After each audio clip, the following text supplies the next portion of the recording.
Haleluya. Amen. Itorero ry'Imana Imana ibahe umugisha. Nitwa Mizero Shishe, tugiye kwiga amagambo avuga ngo nyogokuru mubi. Biboneka mu gitabo cya kabiri cy'Abami 11. Hariho umukecuru mubi witwaga Tariya, ari nyina w'umwami Ahaziya.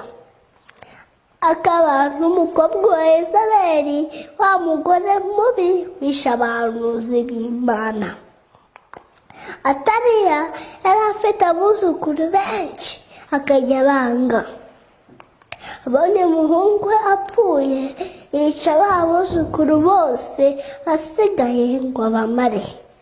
Hari umutate umwe yafashe akana arakirukankana, agahisha mu rusengero kari kitwa Yowasi. Hamaze imyaka 7 bagahindura umwami w'Abayuda. Amen. Hari ababyeyi babi bateza abana umutekano muke nka Atariya. Hari n'abandi biruka ku bana ko babakubite.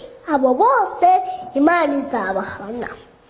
Hari ababyeyi beza bigisha abana ijambo ry'Imana, bakabazana no mu rusengero. Abo bonyine Imana izabahemba. Hari n'abana bakunda gusenga, Yesu naza azabicaza ku ntebe y'ubwami na Yowasi. Mwakire ijambo ry'Imana. Amen.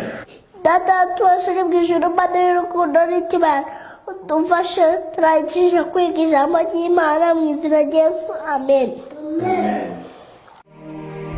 Uyu ni umwanya tubagezaho ikiganiro